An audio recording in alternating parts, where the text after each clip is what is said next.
Hello, everyone, and welcome to our English Learning Podcast. Today, we start a new story called A New Start Abroad. My name is Alex, and last night I arrived in a new country. It is my first time living away from home. I am excited, but I am also a little nervous. When I left the airport, everything felt different.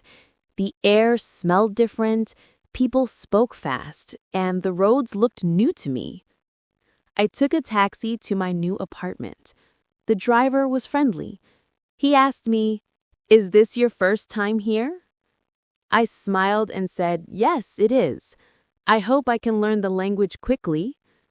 He laughed and said, "Don't worry, you will be fine." After a 20-minute ride, we arrived. My apartment is small, but it is clean and bright. I put my luggage on the floor and looked around. This is the beginning, I said to myself. Later that night, I tried to sleep, but I couldn't. I kept thinking about tomorrow. Tomorrow is my first day exploring the city. The next morning, I woke up early. Sunlight came through the window, and I felt a little more confident. I said to myself, today I will explore the city. I left the apartment and walked to the nearest bus stop. Everything looked new. Tall buildings, small cafes, and people rushing to work.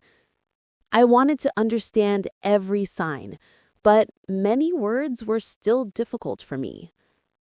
When the bus arrived, I got on and sat near the window. A girl around my age sat next to me. She smiled politely. For a moment, she asked, "Are you new here?" I nodded and said, "Yes, I arrived yesterday." She introduced herself. "I'm Mia." Mia spoke slowly and clearly, which helped me a lot. She told me about popular places in the city and the best cafe for breakfast. I listened carefully, trying to catch every word. She said, "If you want, I can show you around the city sometime." I was surprised but happy. I said, "That would be great." When the bus stopped in the city center, we both got off. Before leaving, Mia said, "I'm usually here on weekends. Maybe we can meet on Saturday?" I agreed. I spent the rest of the day walking through the busy streets. There were parks, bookstores, and a big clock tower. Although my feet were tired, my mind was excited. I felt something I didn't expect. For the first time, the city didn't feel strange. It felt interesting. Saturday arrived faster than I expected. All week, I thought about my short conversation with Mia. I didn't know many people in this new city, so meeting her felt important. I left my apartment and took the bus to the city center. The weather was warm, and the streets were full of people. I waited near the big clock tower, just like Mia suggested. After a few minutes, I heard a voice behind me. "Hey, Alex, you made it." I turned around and saw Mia smiling. She was holding 2 coffees. "I didn't know what you like," she said, "so I got you a regular one." I thanked her and took the cup.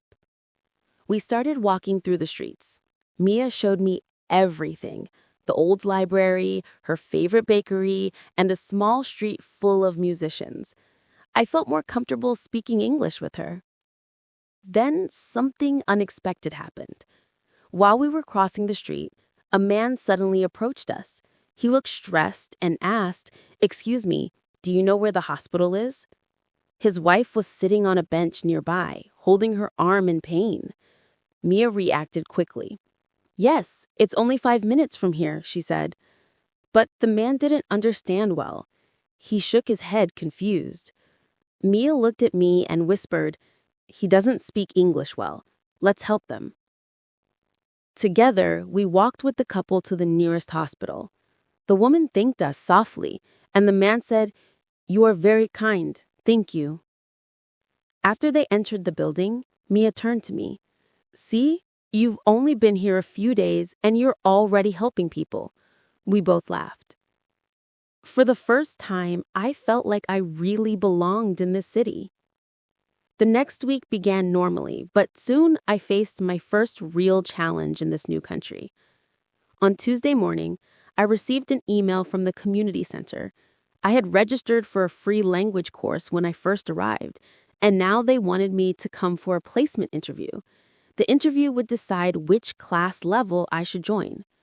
At first, I felt confident, but then I remembered something. I still had trouble with long sentences, and sometimes I didn't understand fast speakers. Still, I told myself, I moved here to learn. I can do this. When I arrived at the community center, I saw many people waiting. Some looked nervous, just like me. A woman at the desk said, "Please wait here. Your name will be called soon." I sat down and tried to relax, but my hands were shaking a little. After a few minutes, I heard a voice. "Alex, you can come in." The interviewer was a friendly man named Mr. Parker. He smiled and said, "Don't worry, this is not a test. I just want to know your level." But when the interview started, things didn't go smoothly. He asked, "Why did you decide to move to our city?" I understood the question, but I needed a moment to think. My mind went blank. I said slowly, "I wanted to learn and find new opportunities." I knew the sentence wasn't perfect. Mr. Parker nodded patiently. Then he asked me to read a short paragraph. Some words were hard, and I mispronounced a few. When the interview ended, I felt disappointed. I thought I had failed. But then Mr. Parker stood up and said, "Alex, you did well. You understand a lot, and you communicate clearly. You're not a beginner. I think B1 class is perfect for you." I was surprised. "Really?" I asked. He smiled. "Yes, you just need practice. You'll improve quickly." As I left the center, I checked my phone. I had a message from Mia. "How did it go? Want to meet later?" I smiled for the first time that day. Maybe the challenge wasn't as big as I thought. A week later, it was finally time for my first day in the B1 language class. I woke up early, feeling both excited and nervous. I checked my bag at least 3 times. Notebook, yes. Pen, yes. Dictionary, yes. Water bottle, of course.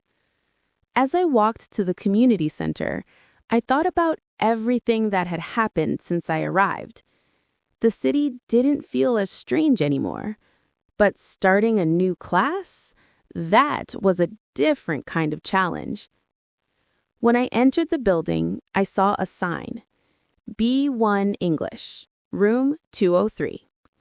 I followed the hallway until I reached the door.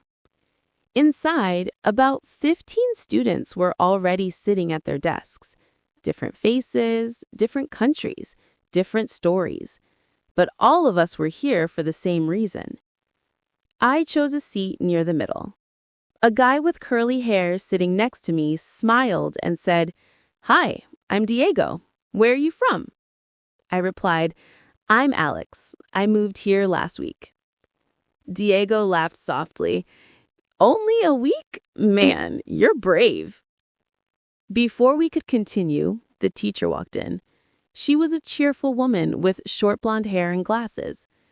"Good morning, everyone. I'm Miss Lane, your teacher. I hope you're ready to learn and talk a lot." Some students groaned quietly. Talking a lot was exactly what many of us were nervous about. Warm-up activity. Miss Lane began with a simple exercise.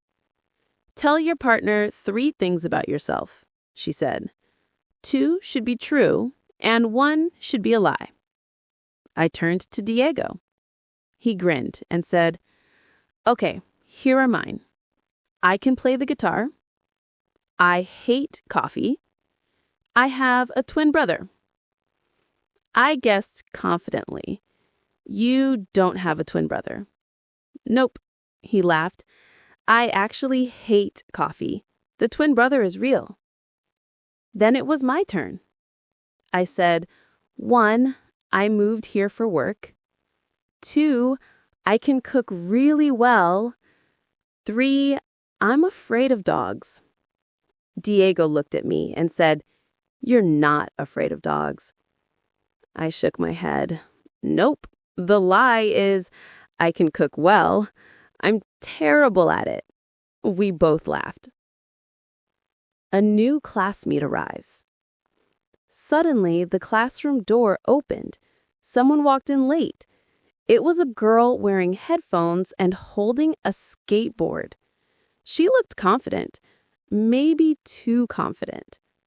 Miss Lane said, You must be Sarah. Please take a seat. Sarah sat at the empty desk behind me. I could feel her tapping her foot on the floor. Fast, impatient, restless. During the lesson, Miss Lane asked questions. Some students answered quietly, but Sarah? She raised her hand every time and spoke like a native. Her grammar wasn't perfect, but her confidence was exceptional.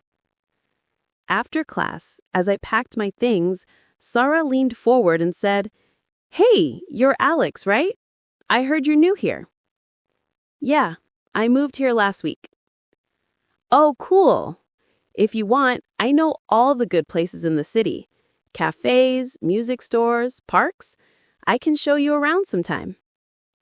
Before I could answer, Diego walked over and said, Bro, don't trust her. She'll make you skate down a hill on your first day. Sarah rolled her eyes. Relax, Diego. I'm nice. Sometimes. The three of us laughed. End of class. When the lesson ended, Miss Lane stopped me at the door. Alex, she said softly, you speak well. You just need confidence. Try to talk more in class, okay? I nodded. Her words felt encouraging, like a small push forward. As I stepped outside the center, my phone buzzed. A message from Mia. How was your first class? Tell me everything. I smiled. For the first time since arriving, I realized something important. I wasn't alone anymore. I had classmates. I had friends. And maybe, just maybe, this new city was slowly becoming home. The next few days passed quickly. Our language class became more fun, and I started talking a little more each day. Miss Lane always encouraged us, saying, Don't worry about mistakes, just speak. One afternoon, after class ended, something unexpected happened. 2 invitations. I was walking out of the building with Diego when Sarah suddenly called me. Hey, Alex, wait. She skated toward us, inside the hallway, which was probably not allowed, and stopped right in front of me. Are you busy this Friday? She asked. I hesitated. Not really. Why? There's a music event near the river. Live bands, food trucks, cool people. You should come. I'll introduce you to my friends. Before I could answer, she added, It starts at 7. Don't be late. And skated away like she had already decided for me. Diego raised an eyebrow. Bro, that's basically an order. I laughed. Yeah, she didn't give me much choice. But just as we reached the exit, my phone vibrated. It was a message from Mia. Hey, Alex. My friends and I are going hiking on Friday. It's an easy trail. Do you want to join us? I froze. Same day, same time. 2 different invitations. And both sounded great. Diego peeked at my phone. Ooh, tough choice. Music with Sarah or hiking with Mia. Who are you going to pick? I sighed. I don't know, man. Walking home. On my way home, I kept thinking about it. If I went with Sarah, I would meet new people and see a completely different side of the city. It would probably be loud, chaotic, and full of energy. If I went with Mia, I would spend time in nature, relax, and talk more with her. She made me feel calm and welcome, and that was important for me in a new country. Both choices were good, but choosing one meant disappointing the other. I didn't like that feeling. When I arrived at my apartment, I sat on the edge of my bed and looked at both messages again. My heart said one thing, my brain said another. And for the first time since moving here, I felt something new. Trying to build a life in a new country also means making difficult decisions. Later that evening, after thinking for almost an hour, I finally decided to reply.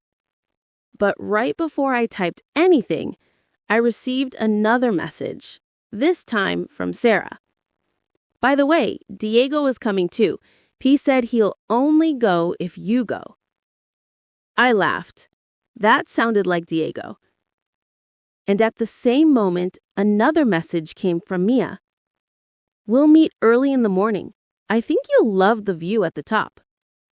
2 plans, 2 groups, 2 different experiences. I held my phone and said out loud, "Damn, what am I going to do?" On Thursday night, I still hadn't made a decision. I lay on my bed, staring at the ceiling, thinking about Friday. Music festival with Sarah and Diego, or a peaceful hike with Mia. Both sounded great. Both people were important to me in different ways, but I knew I couldn't be in 2 places at once. Around midnight, I finally made a choice. I typed a message, slowly, carefully, and pressed send. I felt a little nervous, but also relieved. The decision was made. Friday morning. I woke up early and checked my phone. No new messages yet. I got dressed and made breakfast. My stomach felt weird, like butterflies, but not the good kind. At 10 a.m., my phone buzzed. It was Mia. "Great! I'm happy you're coming. We'll meet at the bus station at 8 tomorrow morning." I breathed out. So it was official. I had chosen Mia's plan, but I still needed to tell Sarah. I opened our chat and typed, "Hey Sarah, I can't come tonight. I already have plans for Friday. Maybe next time." I stared at the message for a few seconds before pressing send. I hoped she wouldn't take it the wrong way. 5 minutes passed. No answer. 10 minutes. Still nothing. I started to worry. Maybe she was annoyed. Maybe she thought I didn't want to hang out with her. But then, "Okay, have fun." Just 2 words. Short, cold. I sighed. Maybe I had disappointed her more than I expected. Friday evening. Even though I wasn't going, I still thought about the music event. I imagined loud music, crowds, Sarah laughing with her friends, and Diego eating something unhealthy. I couldn't help but wonder, was I missing something exciting? But I reminded myself, no, you made the right choice. Tomorrow will be great. I spent the evening preparing for the hike. Water bottle, comfortable shoes, a small snack. Then, around 9 p.m., my phone buzzed again. It was Diego. "Bro, where are you? Tonight is crazy. You should have come." I laughed. Of course he sent that. But before I replied, another message arrived. This one was from Sarah. Something happened. I froze. My heart beat faster. I typed quickly, "What happened? Are you okay?" There was a long pause. Too long. Finally, her reply came. The event got shut down. Some guy started a fight. Police came, we left early. I sat up straight. Are you safe? I wrote. Yeah, just annoyed. Also, sorry for the message earlier. I was distressed. I smiled. It felt good to know she wasn't mad. I wrote back, no worries, I get it. We'll hang out another time. This time she replied with a small smiley emoji. The night before the hike, I put my phone away and lay back on my bed. The night felt calm, peaceful. And for the first time that week, I didn't feel confused. I felt sure.